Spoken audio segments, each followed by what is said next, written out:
সুদীপ রায় বর্মনের সঙ্গে 1 বছরের সম্পর্ক ত্যাগ করেছে তৃণমূল কংগ্রেস। মমতা বন্দ্যোপাধ্যায় 2016 সালে আস্তাবল মাঠে দাঁড়িয়ে যেভাবে মুখ্যমন্ত্রী মানিক সরকারকে ক্ষমতা থেকে সরিয়ে ত্রিপুরা জয়ের স্বপ্ন দেখছিলেন, সেই স্বপ্ন ভেঙে চুরমার হয়ে গেছে। সোমবার কলকাতায় তৃণমূলের মহাসচিব পার্থ চট্টোপাধ্যায় সুদীপ রায় বর্মন সহ 5 জন বিধায়কের সঙ্গে দল সমস্ত সম্পর্ক ত্যাগ করেছেন বলে জানিয়েছেন। আর তারপরেই তৃণমূলের বিরুদ্ধে সাংবাদিক সম্মেলন করে বিস্ফোরক মন্তব্য করলেন সুদীপ রায় বর্মন। যে উদ্দেশ্য এবং লক্ষ্য নিয়ে সিপিএম এর বিরুদ্ধে একটা আপোষহীন কঠিন লড়ার উদ্দেশ্য নিয়ে আমরা তৃণমূল কংগ্রেসে মমতা ব্যানার্জি সামনে রেখে আমরা তৃণমূল কংগ্রেসে যোগদান করেছি।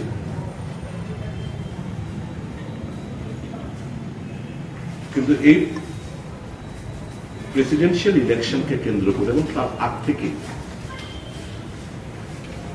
বিশেষ করে ডিমনিটাইজেশনে যখন আমাদের নেত্রী মমতা ব্যানার্জি সীতারাম ইয়েচুরিকে আহ্বান করেছিলেন একসঙ্গে লড়াই করার জন্য,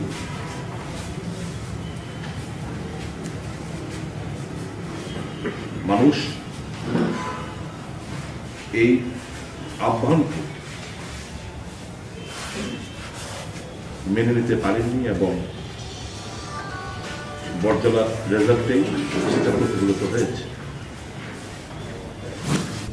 রাষ্ট্রপতি নির্বাচনে ভোট দেওয়া নিয়ে তিনি বলেন, কংগ্রেসের প্রার্থী মীরা কুমারকে সিপিএম সমর্থিত করেছে, আবার তৃণমূল কংগ্রেসও সমর্থন করেছে, কিন্তু আমরা সিদ্ধান্ত নিয়েছি।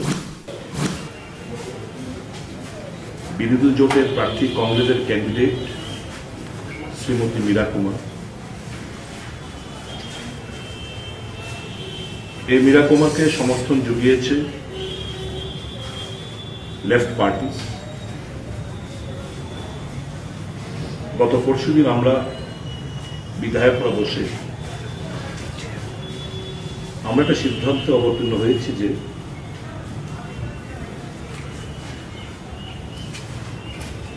সিপিএম সমর্থিত প্রার্থীকে এই প্রেসিডেন্সিয়াল ইলেকশনে আমরা ভোট প্রদান করব।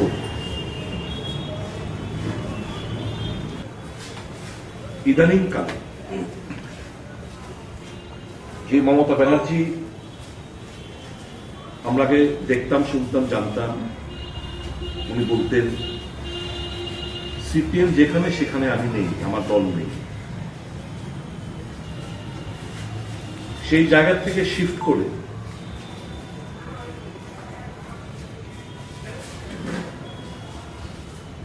এখন ওনার স্ট্যান্ড থেকে সরে এসে আমরা দেখতে পাচ্ছি সিপিএম এর সঙ্গে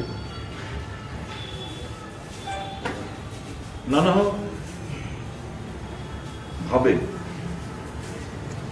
তারা খুব কাছাকাছি আসতে শুরু করেছে এবং এটার বহিঃপ্রকাশ ঘটেছে এই প্রেসিডেন্সিয়াল নির্বাচনকে সামনে রেখে। পাশাপাশি তিনি আরও অভিযোগ করেছেন, এই সমর্থনের জন্য তাদের সঙ্গে কোনো আলোচনা করা হয়নি। আমাদের ত্রিপুরার ইউনিটকে এই সমর্থন দেওয়ার আগে কোনো ধরনের কনসাল্ট করা হয়নি, সমর্থন দেওয়ার পরও আজ অবধি কেউ আমাদের সঙ্গে যোগাযোগ করেনি, সমর্থনের কথা জানায়নি। শুধু খবরের কাগজে পড়ে আমরা জানতে পেরেছি,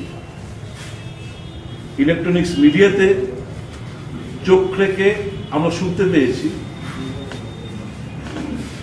যে তৃণমূল কংগ্রেস শ্রীমতী মীরা কুমারকে সমর্থন জানাচ্ছে। তৃণমূল কংগ্রেস থেকে তাদের সঙ্গে সম্পর্ক ত্যাগ করার প্রশ্নে তিনি বলেছেন, না আগে না পরে কোন ধরনের কথাবার্তা বলা ছাড়া, কোন ধরনের আলোচনা ছাড়া এরকম যদি উনি ঘোষণা দিয়ে থাকেন,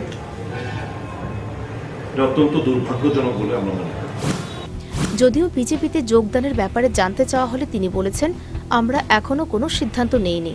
ব্যুরো রিপোর্ট, নিউজ ভ্যানগার্ড।